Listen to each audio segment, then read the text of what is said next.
Gold, trusted gold buyers. మీరు తాకట్టు పెట్టిన బంగారాన్ని విడిపించి ఈ రోజు ఉన్న మార్కెట్ ధరకు కొనబడను.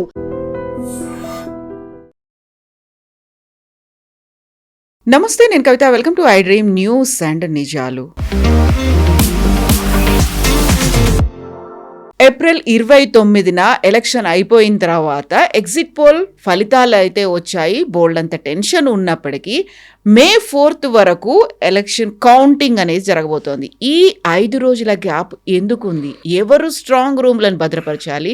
ఎందుకని సీసీటీవీలతో పాటుగా స్ట్రాంగ్ రూమ్ ప్రొటెక్షన్, సెక్యూరిటీ మీద డౌట్లు వస్తున్నాయి. అందులో కూడా మమతా బెనర్జీ తన క్యాడర్కు ఎందుకని తీవ్ర స్థాయిలో ఒక వార్నింగ్ లాంటి మెసేజ్ ఇస్తున్నారు. ఖచ్చితంగా మీరు స్ట్రాంగ్ రూమ్ దగ్గరే ఉండండి, డే అండ్ నైట్ కాపలా కాయండి అనే మాట ఎందుకంత అని చెప్తున్నారు. మనతో పాటుగా ఉన్నారు సీనియర్ జర్నలిస్ట్ సురేష్ కొచ్చాతిల్ గారు. సార్ నమస్తే. సో స్ట్రాంగ్ రూముల్లో ఈవీఎంలు భద్రంగా ఉంటాయో లేదో అనుమానంగా ఉంది. మీరు అలర్ట్గా ఉండి, నేను అవసరమైతే నా ప్రాణాలు ఇవ్వడానికైనా రెడీగా ఉన్నాను, పోరాటం మాత్రం ఆపను అనే మాట. అంత డౌట్ ఎందుకని వచ్చింది ఈవీఎంల భద్రత మీద? అది ఏం లేదు, అది ఎప్పుడు మమతా బెనర్జీకి ప్రాబ్లం ఇప్పుడు కాదు. ఈవెన్ 2024 లోక్సభ ఎలక్షన్ టైంలో ఉండే, దానికన్నా ముందు దీనికి ఉన్న ముందు ఎలక్షన్ జరిగిన దాంట్లో కూడా ఉండే. ఈవెన్ మహారాష్ట్రలో కూడా చూసాం మనది. ఉద్ధవ్ థాకరేకి ఇది డౌట్లు ఉండే, ఎవరైనా కొట్టేస్తారో అని చెప్పి. నిన్న ఒక కన్ఫ్యూషన్ ఏం జరిగిందంటే, ఈ ఈవీఎంలు అన్ని వాడర్ తీసుకెళ్ళిన ఈవీఎంలు. ఫర్ ఎగ్జాంపుల్ ఒక కాన్స్టిట్యున్సీలో 10,000 ఈవీఎంలు తీసుకెళ్లారు. ఓకే, దాని తర్వాత మెయిన్ సెంటర్లో పెట్టేసుకొని అక్కడి నుంచి డిస్ట్రిబ్యూట్ చేస్తారు. దాంతోపాటు ఒక 100 మిషన్స్ని ఒక్కొక్క సెంటర్ స్టాండ్ బైగా ఒక్కొక్క సెంటర్లో రెండు పెట్టుకుంటారు. జరుగుతుంది ఏంటంటే, ఏదైనా ప్రాబ్లం అయితే రీప్లేస్ చేయొచ్చు ఇమీడియట్గా. Technical issues. ఇది వాడకపోతే ఈవీఎంలు మళ్ళీ తీసుకురావాలి, రిటర్న్ తీసుకొచ్చి మెయిన్ సెంటర్కి వచ్చి యాక్చువల్ ఓటింగ్ జరిగిన ఈవీఎం సపరేట్, ఈ బ్లాంక్ ఈవీఎంస్ అంటే వాడిన ఈవీఎంస్ సపరేట్ పెడతారు. ఫస్ట్ ఈ వాడిన ఈవీఎంస్లు పంపించేస్తారు, జీపీఎస్ ట్యాగ్ చేస్తారు. దానికి ప్రతి వెహికల్కి జీపీఎస్ ట్యాగింగ్ ఉంటుంది అనమాట. వెహికల్ ఒక ప్లేస్ నుంచి ఒక ప్లేస్ ఎక్కడికి వెళ్తుంది, ట్రావెల్ చేస్తుంది, ఎలక్షన్ కమిషన్ మానిటర్ చేస్తారు. సో అక్కడ ఏం ప్రాబ్లం లేదు.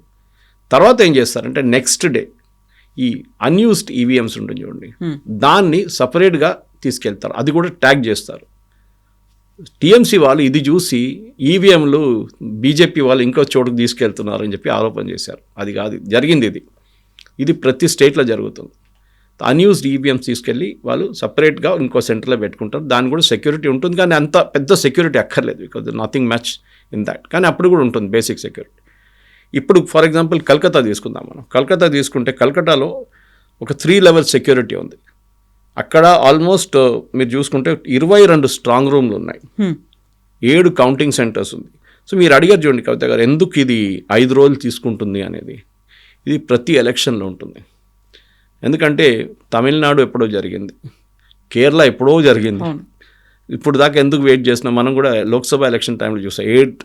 ఆల్మోస్ట్ 1 మంత్ పట్టింది, 1.5 మంత్స్ పట్టింది ఫైనల్ కౌంటింగ్ రావడానికి 2024 లోక్సభ ఎలక్షన్. ఎందుకంటే ఈ మిషన్స్ని మూవ్ చేయాల్సి వస్తుంది ఒక్కొక్క సెంటర్కి.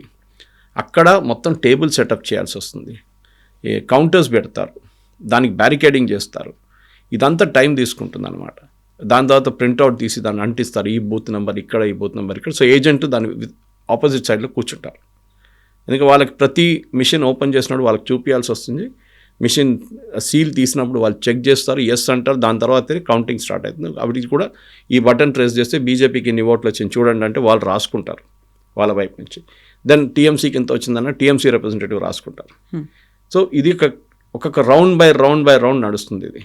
ఓకే, సో ఒక రౌండ్ అయిపోయిన తర్వాత ఈ మిషన్లు యూస్ చేసిన మిషన్లన్నీ, దట్ ఈస్ ఆల్రెడీ కౌంటింగ్ అయిన మిషన్స్ని మళ్ళీ ఒక బాక్స్ వేసి సీల్ చేసి పక్కన పెడతారు దాన్ని. ఎందుకంటే రేపు ఏదైనా ఒక ఎలక్షన్ పిటిషన్ వస్తే క్యాండిడేట్ బర్నింగ్ ఆఫ్ ఈవీఎం కూడా డిమాండ్ చేస్తారు, చిప్ బర్నింగ్ డిమాండ్ చేస్తారు. ఇప్పుడు జరుగుతుంది ఒక, ఐ థింక్ హర్యానాలోనో ఇక్కడ, ఐ థింక్ బీహార్లో జరుగుతుంది ఒకటి అట్లనే కేసు. మహారాష్ట్రలో కూడా ఒకటి ఉంది. సో ఇది ప్రాసెస్ అన్నమాట. సో 5 రోజులు చాలా తక్కువ. ఇంకోటి ఏంటంటే, ఎలక్షన్ జరిగిన రోజు తర్వాత 2వ రోజు రీపోలింగ్ జరగవచ్చు కొన్ని కాన్స్టిట్యున్సీలు. ఐ థింక్ బెంగాల్లో కూడా జరగబోతుంది, ఇవాళ రేపు రీపోలింగ్ ఉంటుంది. ఆ రీపోలింగ్ కోసం వీళ్ళు మళ్ళీ ఈవీఎంలు అన్నీ తయారు చేయాల్సి వస్తుంది. వాళ్ళు టైం తీసుకుంటారు. అది 1, 2, 3 బూత్లోనే ఉంటుంది, కానీ ఆ పని అంతా కూడా ఉంటుంది. మళ్ళీ రిటర్నింగ్ ఆఫీసర్స్ పిలవాలి, మళ్ళీ ఇదంతా తయారు చేయాలి, మళ్ళీ పోలింగ్ ఏజెంట్స్ని ఇన్ఫామ్ చేయాలి, ఓటర్ని ఇన్ఫామ్ చేయాలి. చూడండి, మీ బూత్లో జరిగిన ఓటింగ్ ఏదో జరిగింది, ఈవీఎం స్పాయిల్ అయిపోయింది, ఖరాబ్ అయింది, వీఆర్ రీడూయింగ్ ఇట్ అగైన్, లేకుంటే ఏదో వైలెన్స్ జరిగింది అక్కడ. ఇప్పుడు ఇది ఒక ప్రాసెస్ అనమాట. సో ఈ దానికోసం ఇప్పుడు స్టేట్లో కూడా మనం చూసాం, ఎంటైర్ వెస్ట్ బెంగాల్లో 200 కంపెనీస్ సిఏపిఎఫ్ అంటే సెంట్రల్ ఆర్మ్డ్ పోలీస్ ఫోర్స్ని పెట్టారు వీళ్ళు. అది సిఆర్పిఎఫ్ ఉండొచ్చు, సిఐఎస్ఎఫ్ ఉండొచ్చు, బిఎస్ఎఫ్ ఉండొచ్చు, ఎవరైనా ఉండొచ్చు. మమతా బెనర్జీ నాకు ఆరోపణ చేశారు, బిఎస్ఎఫ్ వాళ్ళు బార్డర్ గార్డ్ చేయాలి కదా, వాళ్ళు ఇక్కడేం చేస్తున్నారు వాళ్ళు అని చెప్పేసి. ఎమర్జెన్సీ రోజులు ఎందుకు కనిపిస్తున్నాయి ఇక్కడ మాకు అనేది. అది ఎందుకంటే లాస్ట్ టైం 7 రౌండ్లు జరిగిన తర్వాత కూడా చాలా పెద్ద వైలెన్స్ జరిగింది. ఎలక్షన్ ముందు వైలెన్స్ ఉండే చాలా మటుకు, కానీ దాని తర్వాత కూడా వైలెన్స్ జరిగింది. చాలామంది చనిపోయారు దాంట్లో. నిన్న కూడా చూడండి పోలీస్ అంటే అసలు ఫైరింగ్ జరిగింది నిన్న. ఏదో సివిలియన్ ఫైర్ చేశాడు, మీరు చూసుంటారు వీడియోలు, లాఠీ చార్జ్ జరిగింది. వైలెన్స్ అనేది వెస్ట్ బెంగాల్ ఎలక్షన్లో చాలా కామన్, ఇప్పుడు కాదు, కమ్యూనిస్ట్ వాళ్ళ టైం నుంచి కూడా. సో అది కొత్తదేం కాదు. అదే దానికోసం మీరు చూడండి, తమిళనాడులో ఇంత గొడవ లేకుండే, కేరళలో దే వాజ్ నథింగ్, అక్కడ కూడా కమ్యూనిస్ట్ వాళ్ళు ఉన్నారు కదా, అక్కడ ప్రాబ్లం లేదు. అస్సాంలో చాలా సెన్సిటివ్ అయిన ప్లేస్లో అక్కడ కూడా గొడవ లేదు. వెస్ట్ బెంగాల్లో ఒకటే ఈ ప్రాబ్లం ఉంటుంది. అండ్ మమతా బెనర్జీ ఆమె ఫస్ట్ టైం పోటీ చేసినప్పటి నుంచి 2011 నుంచి ఆమె ఈ అగ్రెసివ్నెస్ చూపిస్తుంది ఎప్పుడు. ఇప్పుడు ఆమె ఏం చెప్పారంటే వాళ్ళ పార్టీ కార్డర్స్కి చెప్పారు, మీరు ఎవ్వరు స్ట్రాంగ్ రూమ్ ముందు నుంచి వెళ్ళకూడదని. యాక్చువల్లీ స్ట్రాంగ్ రూమ్ ముందు రానియర్ ఎవరు. దెర్ ఇస్ అ 500 మీటర్, ఒక్కొక్క కేసులో 100 మీటర్స్ ఒక గ్యాప్ ఇస్తారు వాళ్ళు, అక్కడ దాని బయటనే ఉండాలి వీళ్ళందరూ. సీల్ చేస్తారు, డబుల్ సీల్ చేస్తారు, ట్రిపుల్ సీల్ చేస్తారు, 2 ప్లాంకులు కొట్టి దానికి మొదలు కొడతారు, దాన్ని చేస్తారు వీళ్ళు. దాని తర్వాతనే కౌంటింగ్ రోజు పొద్దున 6 గంటల నుంచి వీళ్ళు ఓపెన్ చేయడం మొదలు పెడతారు in the presence of agents. So అందరిని అక్కడే ఉండండి, మీరు అక్కడ నిద్రపోండి, నేను కూడా భవానీపూర్లో నేను కూడా ఈవెన్ స్ట్రాంగ్ రూమ్ బయట ఉంటాను అని చెప్పి ఆమె ఒక పిలుపిచ్చింది. బీజేపీలు ఏమంటున్నారంటే ఆమె ఓట్ చోరీ కోసం రెడీ అవుతుంది, అలిగేషన్. ఆమె ఓడిపోతే డెఫినెట్గా ఓట్ చోరీ జరిగిందని చెప్పి ఆరోపణ చేయడానికి ఒక గ్రౌండ్ తయారు చేస్తున్నారు అని మమతా బెనర్జీ అని చెప్తున్నారు. అండ్ ఈసీ మీద కూడా ఆరోపణలు చేశారు, సీసీటీవీలను ఆఫ్ చేస్తున్నారని. ఈసీ ఇమ్మీడియట్గా రెస్పాండ్ అయింది, మేము సీసీటీవీలను ఆఫ్ చేయట్లేదు అనేది. కరెక్ట్, బికాస్ ఆఫ్ చేస్తే రీపోలింగ్ అవుతుంది. ఏ సెంటర్లో అయినా సీసీటీవీ ఆఫ్ చేస్తే రీపోలింగ్ జరుగుతుంది ఇమ్మీడియట్గా. అందుకే ఏదో అవకతవకలు జరిగింది పాత సిస్టంలో, మీకు గుర్తుండదు కవిత గారు, బీహార్, యూపీ లాంటి ప్లేస్లో ఆ టైంలో వీళ్ళు సీసీటీవీ ఏంటి మొత్తం కౌంటింగ్ సెంటర్ టేక్ ఓవర్ చేసుకొని కూర్చొని స్టాంప్ కొట్టి బ్యాలెట్ పేపర్లు వేసేస్తారు. ఇప్పుడు అది కాదు కదా, ఎందుకంటే ఈవీఎం కూడా మీరు హైజాక్ చేస్తే కూడా మీకు ఒక ఈవీఎం ఓట్ వేసి నెక్స్ట్ దానికి వెళ్ళడానికి ఒక 1 మినిట్ తీసుకుంటుంది. ఒక గంటలో 60 ఓట్లే పడుతుంది, అది కూడా పడదు మీరు ఈవెన్ కంప్లీట్ టేక్ ఓవర్ చేస్తే కూడా. And multiply by number of hours, okay, ఒక 9 గంటలు తీసుకోండి, 540 ఓట్లు పడతాయి అంతే. ఓకే, సో ఒక బూత్లో 1000 ఓట్లు ఉంటే కూడా టైం తీసుకుంటారు, 12 గంటల సేపు దాకా టైం తీసుకుంటారు. సో ఈవెన్ మీరు రిగ్ చేయలేరు అక్కడ కూడా, ఇంపాసిబుల్ చేయడం. కానీ మొన్న జరిగిన ఎలక్షన్లో ఒక బూత్లో ఒక ప్రాబ్లం ఉండే, బీజేపీ సింబల్ మీద ఎవరో టేప్ పెట్టేశారు, అది ఆ వీడియో కూడా వచ్చింది బయటికి. దాని తర్వాత ఆ బూత్ కౌంటర్మైండ్ చేసి మళ్ళీ రీపోలింగ్ జరిగింది అక్కడ. అండ్ లెఫ్ట్ పార్టీలు కూడా అదే మాట చెప్తున్నారు, మా సింబల్స్ మీద మీరు టేప్ వేశారు అనేది. అదే అర్థం కావట్లేదు, ఎందుకంటే ఇంత పవర్ఫుల్ ఉన్న లెఫ్ట్ పార్టీస్ మమతా బెనర్జీని అడ్డుకోలేకపోతున్నారు అంటే ఇట్ విల్ బి సర్ప్రైజింగ్. అందుకే వాళ్ళ దగ్గర కార్డర్స్ ఉన్నారు కదా, ఎక్కడ పోయింది వీళ్ళ కార్డర్స్ అందరూ. సో ఇప్పుడున్న అది కూడా కాకుండా ఇప్పుడు క్యూఆర్ కోడ్ పెట్టి ఈ కోడ్ బేస్డ్ ఐడి కార్డు ఇస్తున్నారు వీళ్ళకి. ఓకే, అంటే అందరూ లోపల రాలేరు, ఎవరెవరు లోపలికి వస్తున్నారో పార్టీది ఒఫీషియల్ ఏజెంటు వాళ్ళకు క్యూఆర్ కోడ్ బేస్ ఇస్తున్నారు. ఎందుకంటే జరుగుతుందండి, ఫర్ ఎగ్జాంపుల్ మీరు 5 అవర్స్ కూర్చోగానే మీకు టైర్డ్ అయిపోతారు, మీరు రీప్లేస్మెంట్ ట్రై చేస్తారు బయట నుంచి, ఎవరో ఇంకొకరు వస్తే ప్రాబ్లం అవుతుంది. So that has be the official పార్టీకి. ఈవెన్ బూత్లో కూడా అదే జరుగుతుంది. నేను కూడా బూత్లో కూర్చున్నాను ఒక టైం, నాకు గుర్తుంది. 3-4 అవర్స్ తర్వాత మనకు కూడా అది వేడి ఉంటుంది ఆ టైంలో. సమ్మర్ అంటే ఏం చెప్తారు, ఫ్యాన్లు ఉంటాయి కానీ ఏసీ గీసీ ఏమి ఉండదు. So you have to some బయటికి వెళ్ళి ఒక నీళ్ళు దాగి వస్తాం, లేకుంటే ఏదైనా తినేసి వద్దామని చెప్పి వెళ్తున్నప్పుడు మీ పార్టీ రిప్రజెంటేటివ్ వచ్చి మిమ్మల్ని రీప్లేస్ చేయాలి, ఎవరో వచ్చి రీప్లేస్ చేయడం కాదు. సో అదొక పెద్ద లాజిక్ ఉంది దాంట్లో కూడా. సో అనాథరైజ్డ్ ఉండకుండా చేస్తున్నారన్నమాట. కానీ ఈ పర్టికులర్ కౌంటింగ్ ప్రాసెస్ అనేది ఆ రోజు పొద్దున 7 గంటల నుంచి టెక్నికలీ మొదలైంది. ఇక్కడ మమతా బెనర్జీ చేసే ఆరోపణలు ఏంటంటే, ఒకటి పోస్టల్ బ్యాలెట్స్ గురించి చెప్తున్నారు. పోస్టల్ బ్యాలెట్స్ వీళ్ళు ట్యాంపర్ చేశారు, అది ప్రూఫ్ ఏం లేదు. ఆమె ఆరోపణ చేస్తుంది కానీ ఎలక్షన్ కమిషన్ దాన్ని చాలా క్లియర్గా ఖండించారు, ఏం జరగలేదు.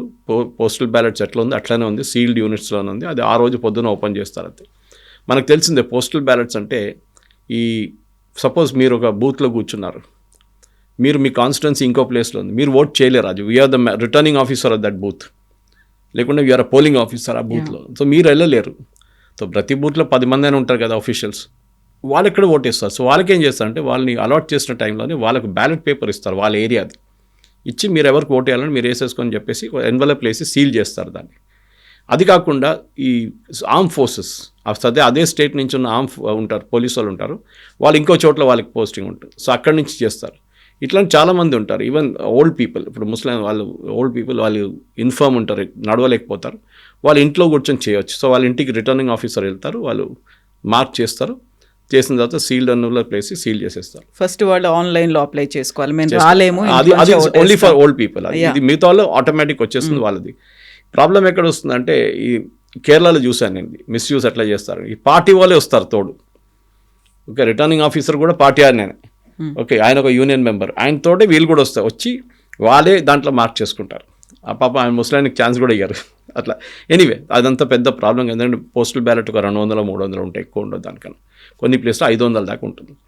కానీ మమతా బెనర్జీది ఇప్పుడు ఈ హైపర్ యాక్టివిటీ చూస్తే బీజేపీ కూడా మొదలుపెట్టారు. సో అమిత్ షా గారు చాలా క్లియర్గా చెప్పారు, ట్రైనింగ్ సెషన్స్ పెట్టండి అందరికీ. బికాస్ ఈ కౌంటింగ్ ప్రాసెస్ అనేది మీరు రెగ్యులర్గా చూడకపోతే మీకు అర్థం కాదు ఎట్లా నడుస్తుంది అనేది. సో అది చాలా పెద్ద హాల్ ఉంటుంది, చాలా గొడవ ఉంటుంది, shouting, count, number of rounds అక్కడ ఇక్కడ. ముందు బ్యాలెట్ పేపర్ అంటే ఫస్ట్ 10 తీసి వాళ్ళు చూపించి దాంతో దాన్ని పైన రాసి రబ్బర్ బ్యాండ్ వేసి పక్కన పెడతారు. నెక్స్ట్ రౌండ్కి మళ్ళీ తీసి, ఇది ఈవీఎంలు. So you have B constantly alert అనమాట. సో బీజేపీ కూడా వాళ్ళ వైపు నుంచి ట్రైనింగ్ సెషన్స్ పెడుతున్నారు వాళ్ళ మెంబర్స్కి. అమిత్ షా గారు ఇన్స్ట్రక్షన్స్ ఇచ్చారు, నెక్స్ట్ 2 days అంటే ఇవాళ రేపు ట్రైనింగ్ సెషన్స్ ఉంది బీజేపీ కాడర్కి, మీరు ఎట్లా హ్యాండిల్ చేయాలని చెప్పేసి. కానీ ఓవరాల్ చూస్తే ప్రతి స్టేట్లో లేని ప్రాబ్లం వెస్ట్ బెంగాల్. మీరు చూసుంటారు ఈవెన్ ఈ ఎగ్జిట్ పోల్స్ కూడా చాలామంది వేరియేషన్స్ ఇచ్చారు. చూసాం, చాణక్య వాళ్ళది వచ్చింది, మై చాణక్య వాళ్ళేమో బీజేపీకి చాలా పెద్ద మెజారిటీ ఇచ్చారు, 190 దాకా ఇచ్చారు. వాళ్ళు 48% ఓట్ పర్సంటేజ్ ఇచ్చారు. అదే టైంలో అక్కడ వెస్ట్ బెంగాల్లో జరిగిన ఎలక్షన్లో యాక్సిస్ మై ఇండియా అని చెప్పి ఇంకొక పాల్స్టోన్ వాళ్ళు ఇండియా టుడే కోసం చేశారు. వాళ్ళు ప్రతి స్టేట్ది ఎగ్జిట్ పోల్ ఇచ్చేసారు, వెస్ట్ బెంగాల్ తీయట్లేదు. అప్పుడు ఆ రోజు నేను కూడా లైవ్గా చూస్తున్నాను, రాజ్దీప్ సర్దేశాయ్ వీళ్ళందరూ ఉన్నారు. ఆయన అడిగారు, ఎందుకు మీరు ఇవ్వట్లేదంటే మా క్యాడర్స్కి మా రిప్రజెంటేటివ్స్ వెళ్ళినప్పుడు ఎవరు ఆన్సర్ చేయట్లేదు. ఆల్మోస్ట్ 70% మంది డిడ్ నాట్ రెస్పాండ్, భయపడుతున్నారు చెప్పడానికి ఎవరికి ఓటేశారని. ఎందుకంటే వాళ్ళకి డౌట్ ఉంది, మేము చెప్తే మమ్మల్ని రేపు కొడతారు ఏమో అని చెప్పేసి. సో ఆ నంబర్లో ఒక క్లారిటీ ఉంది కవిత గారు, ఎవరు భయపడుతున్నారు ఎవరిని. టీఎంసీ బీజేపీ వాళ్ళని భయపడరు, లాస్ట్ టైం మనం చూసాం. అది వైలెన్స్ అటువైపు ఉంటుంది. దట్ ఈస్ బీజేపీకి ఓటేసిన వాళ్ళు టీఎంసీ వాళ్ళు వస్తున్నారు, వాళ్ళు అడుగుతున్నారని భయం ఉంటుంది, మమ్మల్ని రేపు కొడతారు చంపేస్తారని జరిగింది కూడా లాస్ట్ టైం. సో 70% మంది ఆన్సర్ చేయలేదంటే 70% మంది దాంట్లో ఆబ్వియస్లీ అట్లీస్ట్ దాంట్లో ఒక 80% మంది బీజేపీకి ఓటేశారు. దానికోసం వాళ్ళు భయపడుతున్నారు చెప్పడానికి. ఓకే, లేకుంటే చెప్పేస్తారు కదా మేము టీఎంసీకి వేసామని చెప్పేసి. So they are scared of telling that అనమాట. కానీ చాణక్యది లాస్ట్ టైం కూడా 2024 ఎలక్షన్లో వాళ్ళ తప్పు వచ్చింది, వాళ్ళ డేటా కూడా. కానీ ఓవరాల్ చాలా టైట్ కాంటెస్ట్ ఉండబోతుందని చెప్పి ఒక క్లారిటీ దీంట్లో అయితే వచ్చేస్తుంది కదా. ఎంత టైట్ కాంటెస్ట్ ఉంది అని చెప్పినప్పుడు కూడా దీదీ చెప్తోంది 226 స్థానాల్లో నేను గెలవబోతున్నాను, ఎవరు ఏం చేసినా కానీ, ఇంత మ్యానిపులేషన్స్ ఇవన్నీ అయినా. And I'm not believing these exit polls అనేది, అంటే ఫేవర్గా ఉన్నాయి చాలా వరకు అనే మాట తను చెప్తోంది. కరెక్ట్, అది చెప్పాల్సి. ఓడిపోతున్నా నేనని ఎవరు చెప్పారు. Even communist party Mohammed Salim చెప్పారు, మేము ఎలక్షన్ గెలవబోతున్నాం అని చెప్పి. వాళ్ళకి 2 సీట్లు కూడా రావు, 0 వస్తుంది మోస్ట్ ప్రాబ్లీ. కానీ వాళ్ళు చెప్తారు కదా, కాన్ఫిడెన్స్ ఉంటుంది, మేమే గెలుస్తాం ఎలక్షన్ అని చెప్పేసి. మమతా బెనర్జీకి చెప్పారు, వాళ్ళ కాడర్ మోటివేట్ చేయాలంటే మీ కాడర్ని మీరు మోటివేట్ చేయాల్సి వస్తుంది. ఆమెనే అంటుంది, బీజేపీ వాళ్ళు క్యాంపెయిన్ నడిపిస్తున్నారు, ఎగ్జిట్ పోల్స్ అంతా వాళ్ళు దానికి చేస్తారంటే మా కాడర్ని డీమోటివేట్ చేయడానికి. ఒకసారి ఎలక్షన్ అయిపోతే డీమోటివేషన్ ఎక్కడ వస్తుంది? ఓన్లీ కౌంటింగ్ సెంటర్స్ ప్రాబ్లం ఉంటుంది మీకు, అంతే. కానీ డిమోటివేషన్ అయిపోయింది, ఎలక్షన్ ఓట్ అయిపోయింది. ఎట్లయిపోయిందంటే మీరు మన ఎగ్జామ్ రాసి వచ్చిన తర్వాత బయటికి అరే ఈ క్వశ్చన్ ఆన్సర్ తప్పు వచ్చిందిరా అని చెప్పేసి డిప్రెస్డ్లో ఉంటాం మన చిన్నప్పుడు స్కూల్ అంతా. సో యూజువలీ మా టీచర్స్ చెప్పేటోళ్ళు, మాకు అయిపోయింది కదా ఎగ్జామ్ అయిపోయింది, రేపటి చూసుకోండి వాళ్ళది అయిపోయింది. ఈవెన్ దానికి తప్పని తెలిసి దాన్ని కరెక్ట్ చేయడానికి ట్రై చేస్తే కూడా ఏం చేయలేవు, ఎగ్జామ్ షీట్ లోపల ఉంది, carry on to the next one. This is the same logic. అయిపోయింది అంతే. మీరు డిమోటివేట్ అవుతారో ఏమవుతారో దట్స్ అ డిఫరెంట్ క్వశ్చన్ అనమాట. కానీ కల్కట్టాలో ఈసారి చాలా మటుకు కవిత గారు వెస్ట్ బెంగాల్లో ట్రైన్స్, స్పెషల్ ట్రైన్స్, ఫ్లైట్స్ అన్నీ ఉన్నాయి. ఇప్పుడు నేను ఒక డేటా చూస్తున్నాను అనమాట. చాలామంది వర్కింగ్ ప్రొఫెషనల్స్ అండ్ మైగ్రెంట్స్ కూడా, మైగ్రెంట్స్ ఆఫ్ కోర్స్ ట్రైన్లో వస్తారు వాళ్ళు, ఏప్రిల్ 29 కల్కటాకి వచ్చిన వాళ్ళు incoming passengers 26,554.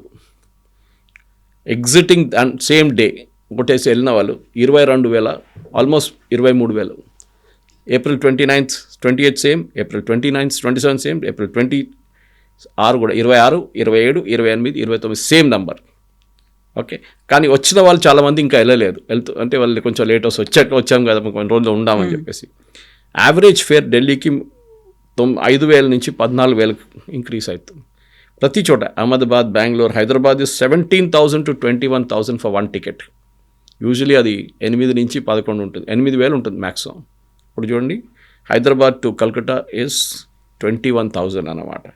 So average fair ఇది మోస్ట్లీ ఏంటంటే ఇక్కడి నుంచి చాలామంది మైగ్రెంట్ లేబరర్స్ వెస్ట్ బెంగాల్కి వెళ్ళి ఓటేశారు ఈసారి.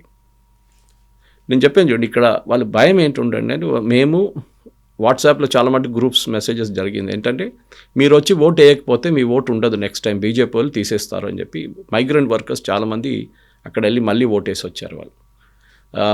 నోయిడా లాంటి ప్లేస్లో హెల్ప్ లేదండి, డొమెస్టిక్ హెల్ప్స్ అందరూ మాయమైపోయారట. సో ఒక ఆమె నిన్న ఒక క్లాసిఫైడ్ యాడ్ వేసింది, మై మేడ్ ఈస్ మిస్సింగ్ అని చెప్పేసి. సో ఆ పరిస్థితికి వచ్చేసారన్న. అంత కీన్ కాంటెస్ట్ జరుగుతుంది వెస్ట్ బెంగాల్. మీరు ఎక్కడ చూడట్లేదు. అస్సాంలో ఇట్స్ టేకెన్ ఫర్ గ్రాంటెడ్, ఇవంతా గెలిపిస్తాడు. కేరళలో it will be touch and go, but UDF గెలిపిస్తారు. Stalin is okay in except for 1 or 2 polls, 1 poll Stalin కూడా కంఫర్టబుల్ ఉన్నారు. నారో కాంటెస్ట్ ఉంటుంది, కానీ టైట్ ఉంటుంది అక్కడ కూడా. ఇక్కడ ఒకటే ప్లేస్లో ఈ ప్రాబ్లం వస్తుంది. నిన్న కూడా చాలామంది నన్ను అడిగారు, ఫోన్ చేసి అడిగారు, సురేష్ గారు ఏం జరగబోతుంది వెస్ట్ బెంగాల్లో. నేను చెప్పాను, అది నాకు తెలిస్తే నేను చాలామంది బెట్టింగ్ గ్యాంగ్లు ఉంటారు, వాళ్ళ దగ్గర నేను కూడా బెట్లు పెట్టుకుంటాను కావాలంటే. కానీ ఏం జరుగుతుంది అనేది ఒక సింపుల్ ఎక్స్ప్లెనేషన్ ఎట్లా వస్తుందంటే, ఆల్మోస్ట్ 90 లక్షల మందిని తీసేశారు ఓటింగ్ లిస్ట్ నుంచి. Okay, very clear. మనం దీనికన్నా ముందు కూడా డిస్కస్ చేసాం. డివైడ్ బై 294 మీరు డివైడ్ చేస్తే మీకు ప్రతి కాన్స్టిట్యున్సీలో 30,000 ఓట్లు పోయినాయి. Approximately 29,000 something. కొన్ని కాన్స్టిట్యున్సీలో అది ఎక్కువ ఉంటుంది, కొన్ని కాన్స్టిట్యున్సీ తక్కువ ఉంటుంది. ప్రాబ్లం ఎక్కడ వస్తుందంటే 5,000 ఓట్లు దానికన్నా తక్కువనా లేకుంటే 10,000 ఓట్ల దాకా గెలిచిన వాళ్ళు they will be in problem this time. ఓడిపోయిన వాళ్ళు కాదు, గెలిచిన వాళ్ళు. ఎందుకంటే వాళ్ళ గెలిచిన ఓట్లు ఈసారి లేవు, మొత్తం పోయింది ఈసారి. 30,000 ఓట్స్ అది కూడా పోయి ఉంటుంది. అండ్ అక్కడే మమతా బెనర్జీ టెన్షన్ ఉండే ఎస్ఐఆర్ల గురించి. దట్ ఈస్ వై ఈసారి ఉన్న వెస్ట్ బెంగాల్ ఎలక్షన్ ప్రెడిక్ట్ చేయలేం మనం. ఎందుకంటే చాలా మటుకు ప్రతి కాన్స్టిట్యున్సీ బై కాన్స్టిట్యున్సీ మనకు చూడాల్సి వస్తుంది. నేను ఆల్రెడీ అనలైజ్ చేసి ఇప్పుడు వెస్ట్ బెంగాల్లో ఉన్న దాంట్లో మీరు ఎలక్షన్ కమిషన్ వెబ్సైట్కి వెళ్తే బెంగాలీలో ఉంది, అది మొత్తం డౌన్లోడ్ చేయలేకపోతున్నా, ప్రతి కాన్స్టిట్యున్సీలో ఎన్ని ఓట్లు పోయినాయి అని చెప్పేసి. కానీ మీరు చూసుంటారు, ఫస్ట్ రౌండ్ జరిగినప్పుడు 20 లక్షల మంది ఎక్కువ ఓటేశారు. సెకండ్ రౌండ్ కూడా బహుశా నంబర్ నేను చూడలేదు, ఇంకో అదే నంబర్ ఉండొచ్చు. ఇప్పుడు మీరు 90 లక్షల మందిని తీసేశారు, 20 లక్షల మంది ఓటేశారు. సెకండ్ రౌండ్లో కూడా ఒక 20 వేస్తే 15 అని పెట్టుకోండి, 35. అంటే 90 - 40, 50 lakh పీపుల్ ఇప్పుడు కూడా బయట ఉన్నారు. ఈ ఎవరు ఎక్స్ట్రా 40 అంటే వీళ్ళందరూ కొత్త ఓటర్స్. ఐదర్ ఫామ్ 6 ఫిల్అప్ చేసి కొత్తగా వచ్చారు, లేకుంటే 18 and just 18 and above వాళ్ళు ఎన్యూమరేట్ అయ్యారమన్నాడు. సో ఈ ఎలక్షన్లో మీరు ప్రెడిక్ట్ చేయలేని ఈ ప్రాబ్లం ఇది. ఏ ఎలక్షన్ అయినా మీరు ప్రెడిక్ట్ చేయదు. దాంట్లో మై యాక్సెస్ ఇండియా వాళ్ళు ప్రెడిక్ట్ చేయట్లేదు, ఎందుకంటే ఇట్స్ వెరీ డేంజరస్. ఆ నంబర్ ఇంత మటుకు ఎస్ఐఆర్ ఇంపాక్ట్ జరిగిన ఏ స్టేట్ లేదు, వెస్ట్ బెంగాల్ ఒక్కటే. అండ్ డెఫినెట్గా ప్రతి కాన్స్టిట్యున్సీ బై కాన్స్టిట్యున్సీ చూడాల్సి. నేను 294లో 4వ తారీఖు మన అనాలిసిస్ కోసం నేను అనలైజ్ చేస్తున్నప్పుడు చాలా కాన్స్టిట్యున్సీస్లో 15,000, 16,000, 20,000 ఓట్లతో ఓడిపోయిన గెలిచిన క్యాండిడేట్స్ ఉన్నారు. వాళ్ళ మీద కాన్సన్ట్రేట్ చేయాల్సి వస్తుంది. ఆ రోజు పొద్దున్న రిజల్ట్స్ వస్తున్నప్పుడు you can easily see a swing అటువైపు. ఎందుకంటే ఇప్పుడు కూడా మమతా బెనర్జీకి ఒక పెద్ద అడ్వాంటేజ్ ఏంటంటే Kolkata, Hooghly, Howrah, so north Parganas 24, south Parganas 126 స్థానాలు ఉన్నాయి. And Malda also that. ఈ 126లో ఆమెకి ఎప్పుడు 100s మినిమం 100 వస్తుంది, ఆమెకి 100 సీట్లు వస్తుంది. ఈసారి అది తగ్గి 60కి వెళ్తే then she is in trouble. అది ఆమెకి భయం ఉంది. దానికోసం మీరు చూస్తుంటారు కలకత్తాలో, ఈ కలకత్తా చుట్టుపక్కల అన్ని ఏరియాస్లో కూడా భద్రలో కమ్యూనిటీ, ఎస్సీ కమ్యూనిటీ వాళ్ళు, హిందూస్, వాళ్ళు మమతా బెనర్జీకి ఎప్పుడు ఓటేస్తారు. ఈసారి ఆ ఓటు ఇటువైపు వచ్చిందో అని ఒక డౌట్ ఉంది. ఎందుకంటే చాలా మటుకు ఒక పోలరైజ్ క్యాంపెయిన్ నడిచింది. మమతా బెనర్జీ ముస్లిమ్స్ కోసం పనిచేస్తుంది, మమతా బెనర్జీ ముస్లిమ్స్ కోసం డబ్బులు ఇస్తున్నారు అని చెప్పి ఒక ప్రచారం బీజేపీ వాళ్ళు చాలా హై లెవెల్లో చేశారు. అది కట్ అయిందా లేదా అని మనం ఇప్పుడు చూడాల్సి వస్తుంది. ముస్లిమ్స్ 100% మమతా బెనర్జీకి వేసి ఉంటారు. కానీ ఎంఐఎం కానీ మిగతా పార్టీలు అక్కడ ఉన్న ముస్లిం కాంగ్రెస్ కూడా ప్రో ముస్లిం పార్టీస్కి వాళ్ళు ఏదైనా ఓట్లు తీసుకెళ్లారు. ఎందుకంటే 3% కాంగ్రెస్కి 2% సిపిఎంకి అని చెప్పి ఎగ్జిట్ పోల్లో చూపిస్తుంది. వీళ్ళిద్దరు నడిమిట్లో ఉన్న గ్యాప్ 2%, 45-43. ఓన్లీ చాణక్య వాళ్ళు 10% డిఫరెన్స్ చూపిస్తున్నారు. కాంగ్రెస్ సిపిఎం తీసుకెళ్ళిన ఓట్లు ఎవరు ఓట్లు? అది mostly minority votes, Muslim votes. అది మమతా బెనర్జీ బకెట్ నుంచి వస్తుంది, వాళ్ళ బకెట్లో పడిన ఓట్లు అదంతా. సో ఈ 5%, 2% లాస్ట్ టైం మీరు చూసుంటారు Mamata Banerjee party and BJP నడిమిట్లో టోటల్ ఓట్స్ పోల్ అయింది 60 లక్షల ఓట్లు డిఫరెన్స్ ఉంది. 60 లక్షల ఓట్లు, 280 వీళ్ళకి 2,80,00,000 పడితే వీళ్ళకి 2,20,00,000 ఓడింది. కానీ లిస్ట్ నుంచి తీసేసింది 90 లక్షల మందిని. సో న్యాచురలీ 60 తీసేస్తే అప్పుడు కూడా 30 లక్షల మంది ఎక్స్ట్రా డిలీట్ అయ్యాయి. ఇది మమతా బెనర్జీకి ఉన్న భయం. సో నేను ఒక ఫెసాలజిస్ట్ యాంగిల్ నుంచి ఎక్స్ప్లెయిన్ చేశాను. ఎగ్జాక్ట్లీ. ఇప్పుడు ఆల్మోస్ట్ ఒక 40 లక్షల మంది కొత్త ఓటర్లు ఉన్నారు ఈసారి ఎన్రోల్ అయిన వాళ్ళు. 70% మంది ఏమో చెప్పడానికి భయపడుతున్న వాళ్ళు అనే వాళ్ళు ఉన్నారు. వీళ్ళంతా సైలెంట్ ఓటర్లు అనుకున్నప్పుడు మెజారిటీ ఒక హైయెస్ట్ పోల్ పర్సంటేజ్ అని వచ్చింది. ఆల్మోస్ట్ 93% టర్న్అవుట్ వచ్చింది. అంటే యూజువల్గా చెప్పేటువంటి లెక్కలు ఇవన్నీ కూడా ట్రెండ్స్ని బట్టి చూస్తే అంత హైయెస్ట్ పోల్ పర్సంటేజ్ వచ్చింది అంటే యాంటీ ఇన్కంబెన్సీ ఉంది, ప్రభుత్వ వ్యతిరేకత ఉంది అనేది.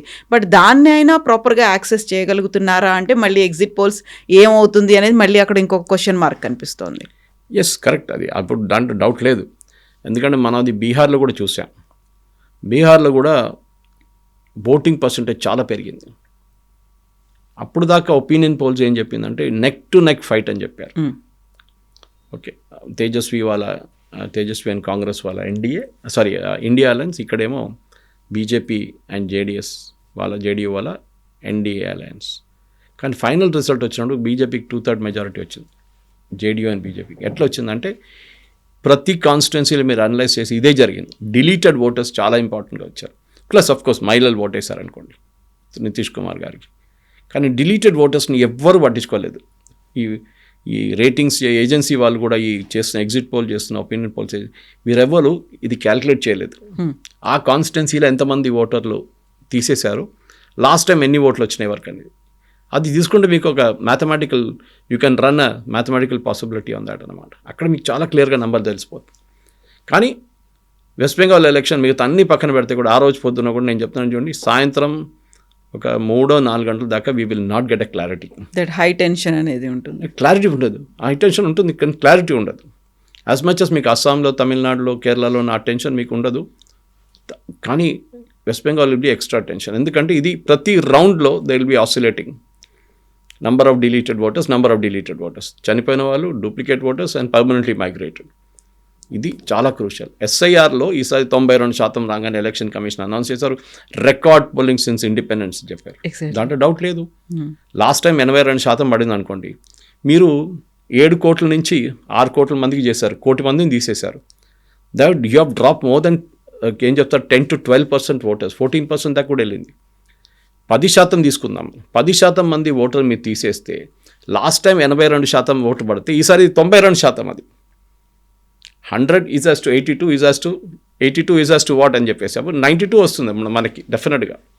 అదే ఓట్ పర్సంటేజ్ పడితే లాస్ట్ టైం. సో ఎక్కువ కాలేదు. ఎస్, ఫస్ట్ రౌండ్లో 20 లక్షల మంది ఎక్స్ట్రా ఓట్ చేశారు, that is correct. Second round figures ఇంకా రాలేదు, బహుశా అదే ఉంటుంది నంబర్ అక్కడ కూడా. సో ఇంట్రెస్టింగ్ ఇదే, ఎవరు వీళ్ళు, దీంట్లో ఎంతమంది ఫామ్ 6 చేసి కొత్తగా వచ్చారు, ఎంతమంది అపిలేట్లో క్లియర్ చేసి వచ్చారు. 127 మంది క్లియర్ అయ్యారు అపిలేట్లో, ఎక్కువ మంది క్లియర్ కాలేదు. సో ఆబ్వియస్లీ ఈ డూప్లికేట్ ఓటర్స్ కానీ మైగ్రేటెడ్ ఓటర్స్ కానీ ఈసారి ఓట్ వేయలేదు వాళ్ళు. సో వాటి ఓట్ వేయలేకపోయారు కూడా. సో దానికి ఒక మేజర్ డిఫరెన్స్ ఈసారి వస్తుంది డెఫినెట్గా కవిత కూడా. అండ్ దాట్ ప్రాబ్లం మమతా బెనర్జీకే ఉండబోతుంది. దానికోసం ఆమె ఇంత నర్వస్గా ఉంది. లేకుంటే మీరు కాన్ఫిడెన్స్గా ఉన్నారనుకోండి, మీకు అసలు భయమే లేదంటే ఎందుకు ఈవీఎంల దగ్గర కూర్చోవాలి, 2-3 కూర్చోబెట్టండి చాలు, మనమే గెలుస్తామని చెప్పేసి. సో ఎక్స్ట్రా టెన్షన్, ఎందుకంటే ఏదో జరిగి ఉంటుంది అని మమతా బెనర్జీ కూడా భయం ఉంది ఆమె. దట్ బాడీ లాంగ్వేజ్లో మీకు తెలిసిపోతుంది చాలా క్లియర్గా. She's like that. ఆమె అగ్రెసివ్గా ఉంటుంది ఎప్పుడు. ఏ ఎలక్షన్ అయినా కానీ, ఆమె మున్సిపల్ ఎలక్షన్ అయినా కానీ చాలా అగ్రెసివ్గా తీసుకుంటుంది ఆమె. అదే ఆమె నేచర్ అట్లనే ఉంది. 2011 నుంచి చూడండి మీరు, ఈవెన్ సింగూర్ అజిటేషన్ నడిచిన టైంలో కూడా ఆమె she always behaves like that అనమాట. అందులో కూడా ఇంతకు ముందు ఎప్పుడు ఇలా స్పెషల్ ఇంటెన్సివ్ రివిజన్ అనేది రాలేదు. ఇంత పెద్ద మొత్తంలో లక్షల మందిని తీసేసినటువంటి పరిస్థితి లేదు కాబట్టి అటు సర్వే సంస్థలు కావచ్చు, ఇటు పార్టీలకి ఆ పోయిన ఓట్లని గతంలో అంచనా వేసుకొని చూడాలి అంటే, కంపేర్ చేసుకొని చూస్తే అర్థం కాని పరిస్థితి కనిపిస్తోంది అక్కడ. Yes correct. ఇప్పుడు నేను ఫిగర్స్ చూస్తున్నాను కవిత గారు, ఎందుకంటే ఓటేసిన వాళ్ళ కూడా చాలామంది ముస్లిం మెజారిటీ ఏరియాలో హెవీ ఓటింగ్ జరిగింది. మాల్డా, ముర్షిదాబాద్లో అంతా 96% దాకా ఓట్లు పడ్డది. న్యాచురల్లీ మీరు ముస్లిమ్స్ ఓట్ మీకు వేస్తారని తెలిసిన కాన్స్టిట్యూషన్ మీకు ఎక్కువ ఓటు వస్తే అది డిసడ్వాంటేజ్. మీకు రావాల్సిన ఓట్లు హిందూ మెజారిటీ ఉన్న కాన్స్టిట్యున్సీలో మీకు రావాలి ఎక్కువ ఓట్లు, మీ పర్సంటేజ్ పెరిగిపోతుంది. మీకు అనిపిస్తుంది నాకు 40%, 42%, నాకు 44% దాకా ఓట్ పర్సంటేజ్ వస్తుందంటే దాంట్లో మేజర్ చంక్ మీ స్ట్రాంగ్ ఏరియా నుంచి వస్తుంది. మీరు నాన్ స్ట్రాంగ్ ఏరియా నుంచి ఎక్కువ ఓట్లు రావాలి మీకు. అక్కడ ఎలక్షన్ మేనేజ్మెంట్ అంతా దాంట్లోనే ఉంది. సో మీరు బూత్ ప్లానింగ్ చేస్తున్నప్పుడు, ఎలక్షన్ ప్లానింగ్ చేస్తున్నప్పుడు, బూత్ ప్లాన్ నేను కూడా చేశాను ఇప్పుడు, కానీ ఆ టైంలో ఇంత ఈవీఎంలు ఏం లేకుండే, ఇట్ వాజ్ మోర్ మాన్యువల్ ఉండే, కానీ ప్లానింగ్ ఉంటుంది. ఓకే, ప్రతి దోపర్చి సిస్టంలో యూ హ్యావ్ టు క్యాల్కులేట్ ఎంతమంది 46 మంది 50 మంది మీ షీట్లో ఉన్నారు, వాళ్ళని కంప్లీట్గా ట్రాక్ చేయాల్సి వస్తుంది అనమాట.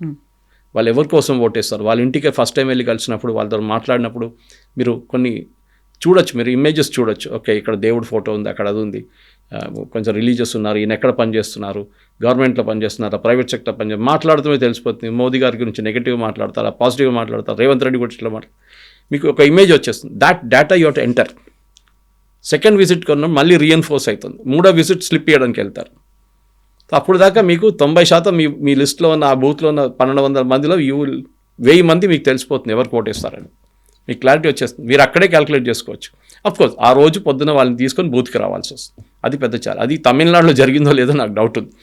విజయ్ కేసులో అదే నాకు డౌట్ వస్తుంది, ఎందుకంటే వెరీ నంబర్స్. ఒక ఛానల్ అయితే ఇండియా టుడే, వీళ్ళు మై ఇండియా యాక్సెస్ వాళ్ళు చాలా హెవీ నెంబర్ ఇచ్చారు, which is not possible, statistically impossible. అది either it may be single digit or double digit touch అవుతుందా అనేది. డబుల్ కూడా టచ్ కాదు, it will be in single digit. Okay, అది మీరు ఈజీగా మీరు కూర్చొని క్యాల్కులేట్ చేయొచ్చు. అది Vijay will hit about 7 to 8% అంతే. Of course I may be wrong, తెలియదు మనకి ఫైనల్. సో పబ్లిక్ పల్స్ ఏంటి అనేది 4th రోజు మన ఐటీఎం ఛానల్ చూడొచ్చు, మన ప్రేక్షకులు అనలైసిస్ ఉంటుంది దాని చాలా బట్టి. ఫైనల్ ఫిగర్స్ అఫ్కోర్స్ సాయంత్రం 6-7 దాకా అవుతుంది అనమాట, అప్పుడు దాకా మనకు తెలిసిపోతుంది రిజల్ట్స్.